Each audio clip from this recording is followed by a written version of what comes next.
नमस्कार. पुन्हा एकदा एका नवीन व्हिडिओसोबत तुम्हा सर्वांचं आपल्या चॅनलमध्ये खूप खूप स्वागत आहे. आजच्या व्हिडिओमध्ये मी कॅप हाईट चार्ट तुम्हाला सांगणार आहे. कॅप हाईट चार्ट म्हणजे पहा, आपण डाऊन करतो, मुंडा डाऊन करतो बाहीमध्ये, तर तो कशा प्रकारे काढायचा हे मी तुम्हाला या व्हिडिओमध्ये सांगणार आहे. तर पहा, सर्वात पहिल्यांदा आपण 3 इंचाची बाही घेऊया. तर 3 इंचाच्या बाहीमध्ये तुम्ही कॅप हाईट कशा पद्धतीने घेणार हे मी तुम्हाला या व्हिडिओमध्ये समजावून सांगते. म्हणजे पहा, किती कॅप हाईट घ्यायची याची तुमच्या मनात शंका राहणार नाही. तर 3 इंचाची बाही आहे, त्यामध्ये आपण 1 इंच मार्जिन मिक्स करायचं. 3 + 1 किती झाले?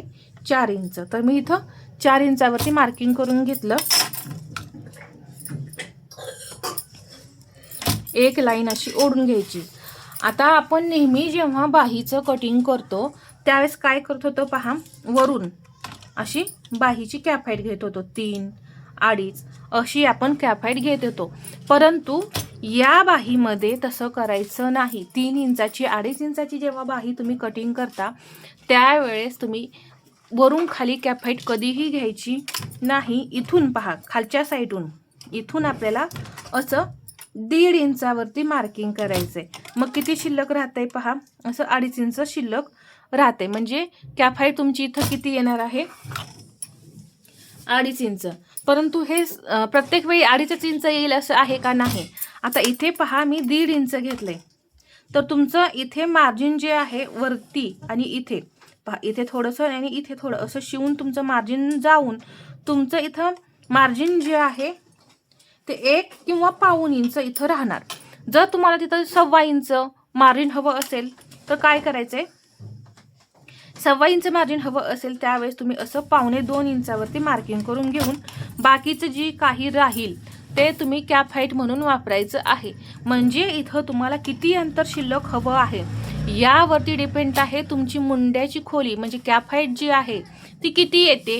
ही 3 इंचाच्या फक्त बाहीमध्ये तुम्हाला इथलं अंतर काखेमधलं किती लागतंय त्यावरती डिपेंड आहे. तर ते मोजत बसण्यापेक्षा सरळ सरळ तुम्ही इथून 1.5 इंच एक पॉइंट द्यायचा आणि एक लाईन ओढून घ्यायची. म्हणजे इथे पाऊण ते 1 इंचापर्यंत इथं आपलं मार्जिन जे आहे ते राहतं. इथे मी 6.5 इंच घेते पहा मुंड्याची, मुंडा राऊंड, आणि इथून एक अशी आपल्याला तिरकी लाईन जी आहे ती ओढायची. आता मी ते हाताने ओढली, परंतु तुम्ही पट्टीने ओढून घ्या या पद्धतीने.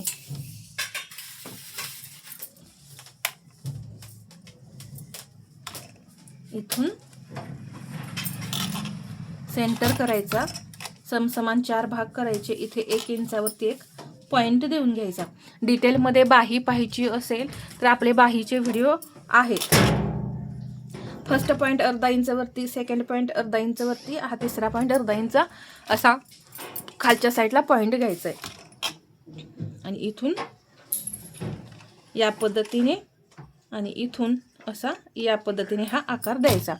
बाहीला आकार कसे द्यायचे याचा व्हिडिओ आपला शेअर आहे पहा, तिथे तुम्ही पाहू शकता. इथे 5.25 इंच बाहीचा दंड घेर आणि इथं 1.5 इंच मार्जिन. आता याच्या पुढे सुद्धा हे 1.5 इंच मार्जिन घ्यायचं आहे आणि हे असं जोडायचं आणि इथे असं डाऊन करायचं आहे आपल्याला 1/2 इंच. तर या पद्धतीने 3 इंचाची बाही कटिंग होते आणि कॅप हाईट सुद्धा याच पद्धतीने निघते. ठीक आहे. तर ही झाली आपली 3 इंचाची बाही.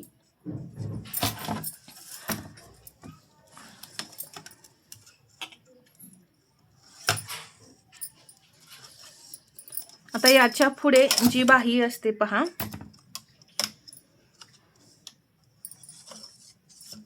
त्यासाठी म्हणजे 4 इंचाची बाही असेल तर त्यामध्ये मी 4 इंचाची बाही कटिंग करून दाखवते.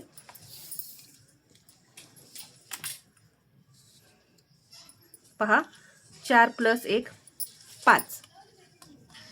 इथंही 5 इंचावरती असं मी मार्किंग करून घेते. एक लाईन अशी ओढून घ्यायची. आता इथे मात्र 4 इंचाची बाही आहे म्हणून आपल्याला इथं 3 इंच कॅप हाईट घ्यायची आहे. पहा, इथे मी 3 इंच कॅप हाईट घेतली तर हे 2 इंच राहिले. मग जवळपास आपलं इथे 1/2 इंच जर गेलं शिलाईमध्ये तर पहा 1-1.25 इंच असं राहतंय शिल्लक.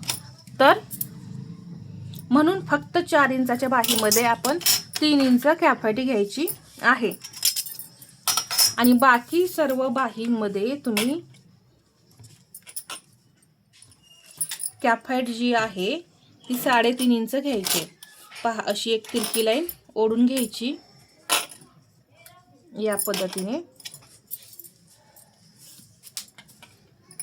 सेंटर करायचा म्हणजे 2 भाग तयार होतात. परत या भागाचा आणि या भागाचे असे 2-2 भाग करून असे समसमान 4 भाग करायचे. इथे 1 इंचावरती एक पॉईंट देऊन अर्धा इंच वरती, दुसरा अर्धा इंच वरती, हा तिसरा अर्धा इंच खाली मी पॉईंट घेऊन हे जे आकार आहे ते मी या पद्धतीने दिले. इथे एक पॉईंट द्यायचा असा आणि या पद्धतीने आकार देऊन घ्यायचे.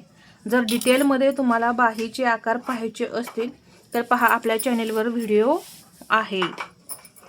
5.25 इंच, 1.5 इंच मार्जिन आणि इथेही 1.5 इंच मार्जिन. हे असं डाऊन करायचं.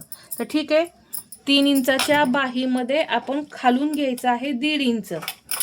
पहा मी इथे सांगत आहे इकडून इकडे असं 1.5 इंच घ्यायचं आहे, इकडून इकडे 1.5 इंच घ्यायचं आहे. आणि ही 4 इंचाची बाही आहे, याची कॅफाईट असणार आहे 3 इंच. आता मोठी बाही, मोठ्या बाहीमध्ये आपल्याला कॅफाईट किती घ्यायची आहे?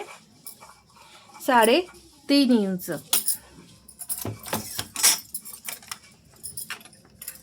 एक लाईन ओढून घेतली,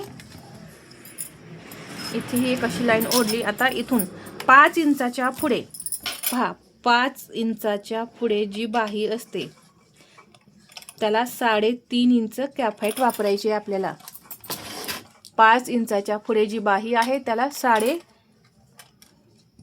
3.5 इंच कॅफाईट वापरायची आहे. 3 इंचाच्या मध्ये 1.5 इंच खालून घ्यायचं वर. ही कॅफाईट आहे आणि ही सुद्धा कॅफाईट वरून खाली घेतो ती आहे. 10 इंचाची बाही आहे, 11 इंचावरती मार्किंग करून घेतलं, एक लाईन ओढून घेतली. आता इथे अशी या पद्धतीने कॅफाईट घ्यायची 3.5 इंच.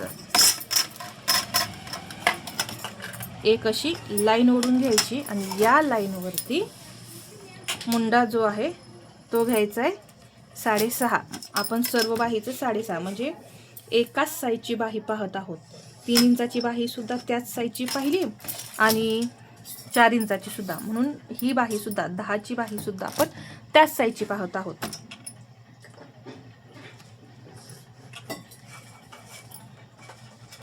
इथं सेंटर केलं, इकडे असं इकडे 1 इंच घेतलं, अर्धा इंच हा अर्धा इंच पॉईंट खाली घेऊन या पद्धतीने आकार दिला.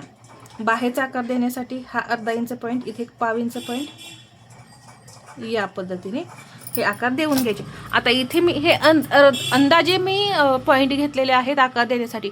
मला फक्त इथं तुम्हाला कॅफाईट दाखवायची आहे. बाहीला आकार परफेक्ट कसं द्यायचा याचा सेपरेट व्हिडिओ आहे, पहा, तुम्ही पाहू शकता. इथं दंडघेर घेणार आहे 4.5 आणि 1.5 इंच मार्जिन आणि इथेही 1.5 इंच मार्जिन. या पद्धतीने मी हे जोडलेलं आहे, पहा. तर पहा एकदम परफेक्ट असा हा डायग्राम मी इथं तुम्हाला सांगितलेला आहे. तर यामध्ये 3 इंचाच्या बाहीमध्ये, 4 इंचाच्या बाहीमध्ये आणि 5च्या पुढे जी बाही असेल यामध्ये कॅफाईट कशा पद्धतीने घ्यायची हे मी तुम्हाला या व्हिडिओमध्ये सांगितलेलं आहे. चार्ट म्हणजे पहा फक्त एवढंच तुम्हाला लिहून घ्यायचं आहे, एवढंच हे तुम्हाला उपयोगी पडणार आहे. आणि जी मी मेथड सांगितली ती मेथड वापरा, एकदम परफेक्ट बाही तयार होईल.